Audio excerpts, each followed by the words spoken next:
YouTube family, તમારું સ્વાગત છે તમારી દિવ્ય રસોઈમાં.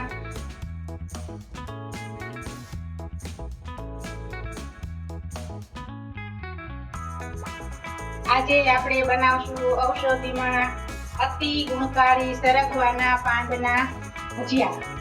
તેમાં આટલા ભજીયા, આ પાંદ મેં સરગવાના પાન સરસ સાફ કરીને ધોઈ લીધા છે ને ઝીણા ઝીણા પાંદ કૂણા લઈ લીધા છે, ડાળીમાંથી છૂટા કરી.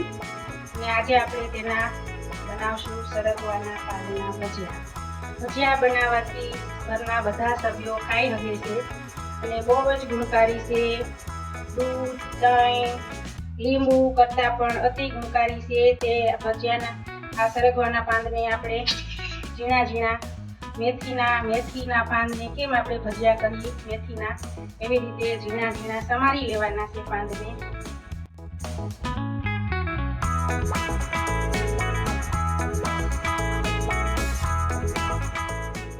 ભજીયા હવે આપણે લોટ બાંધવાની તૈયારી કરીએ. બરાબર,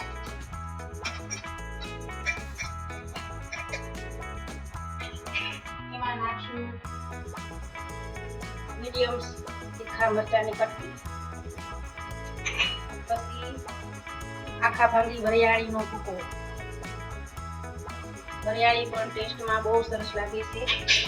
અને આખા ભાંગા ધાણા કચરા ખાંડેલા, પછી કોથમીર, 1 કપ જેટલી કોથમીર લીધી છે,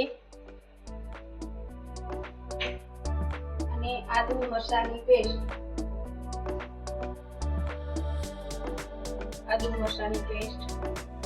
અને થોડાક અજમા.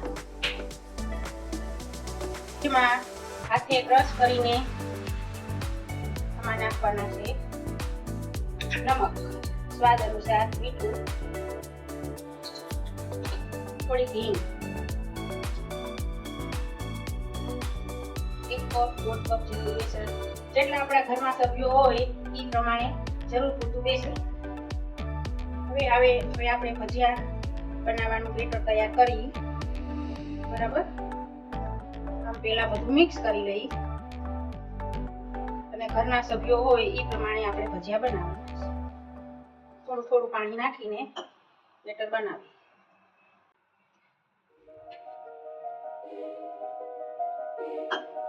જરૂર પડે તો લોટ ઉમેરવાનો.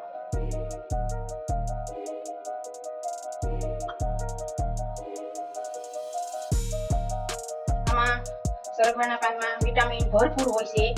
કોઈ વિટામિન નહીં એમ નહીં, બધા વિટામિન હોય છે. લીંબુ કરતાં વિટામિન સી ની આમાં બહુ સરસ હોય છે, વધારે હોય છે. જે વસ્તુ કોઈ ન ભાવતી હોય અમુક માણસને, આ સરગવાના પાનનું સેવન કરે, અથવા તો ભજીયા છે, થેપલા છે, મુઠિયા છે, એવું જો ખાય તો બધા વિટામિન તેમના શરીરમાં મળી જાય છે. અને હાથ પગ દુખતા હોય એની માટે તો બહુ જ અતિ ઉત્તમ છે સરગવાના ફૂલ, સરગવાના સિંગનું શાક અને આ સરગવાના પાંદનું ભજીયા, મુઠિયા, થેપલા બહુ સરસ બને છે. તો તમે પણ બનાવજો. અને પાંદનું તો સરગવાના પાંદનું તો એવું છે કે અત્યારે જે જૂના પાન કરી ગયા હોય, નવા પાન હોય છે એટલે બહુ સરસ અને રેસીપી બને છે. સરગવાના પાનની ભાજી, લોટવાળી ભાજી, જેવી જેને ભાવતું હોય એ પ્રમાણે બહુ સરસ બને છે. આમ સરગવું આપણે જો હાથમાં લઈએ તો સ્મેલ આવતી હોય છે, પણ ખાઈએ તો બહુ મીઠું લાગે છે.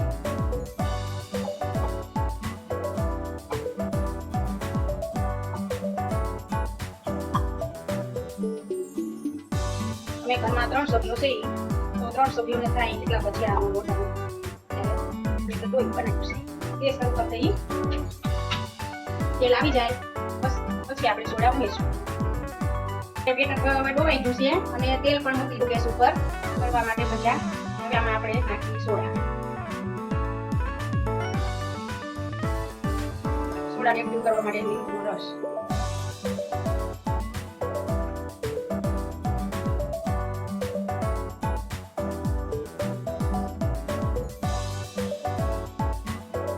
તેલ આવી ગયું છે કે નહીં ચેક કરીએ. તેલ આપણું તળવા માટે તૈયાર જ થઈ ગયું છે. એકદમ ધીમો ગેસ છે. ભજીયા.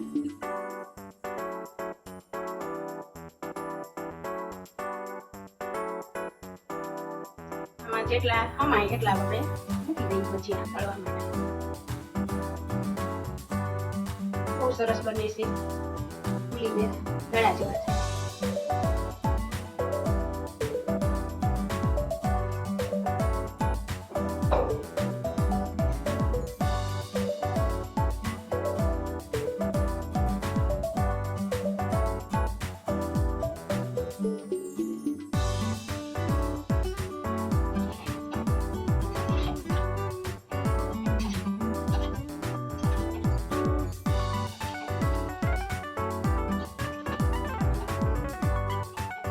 જોયા છો કેવા સરસ ભજીયા બન્યા છે. તમે જરૂર બનાવજો અને તમારા ઘરના સભ્યોને બધાને ખવડાવજો.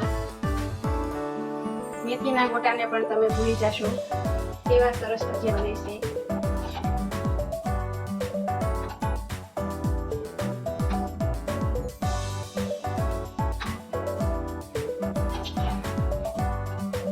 આ ભજીયાના બેટરમાં મેં હળદર નથી નાખી, સોડા નાખવાનું હોય આપણે કુકિંગ સોડા, તો કેક લાલ થઈ જવાની બીક લાગે અને લાલ ભજીયા બહુ ભાવે નહીં આપણને, જોવા પણ ન ગમે. તમે મારો પૂરો વિડીયો જોજો અને કોમેન્ટ કરીને કહેજો કેવા ભજીયા બન્યા છે.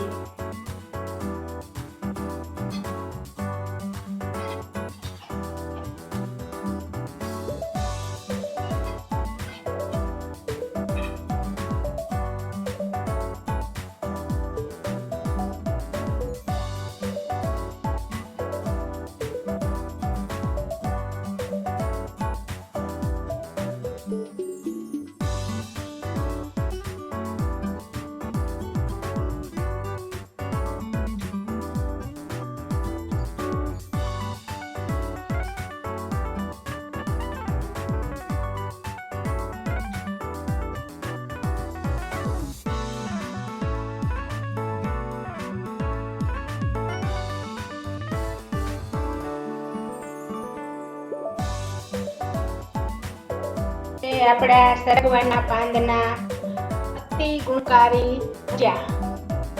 તમે મારો ફૂલ વિડીયો જોજો અને ગમે તો લાઈક કરજો, શેર કરજો, સબસ્ક્રાઈબ જરૂર કરજો અને કોમેન્ટમાં તમે જરૂર જણાવજો કે તમને મારો વિડીયો કેવો લાગ્યો અને મેં જે રીતે ભજીયા બનાવ્યા વિડીયામાં એ રીતે તમે જરૂર ભજીયા બનીને ઘરના સભ્યોને ખવડાવજો.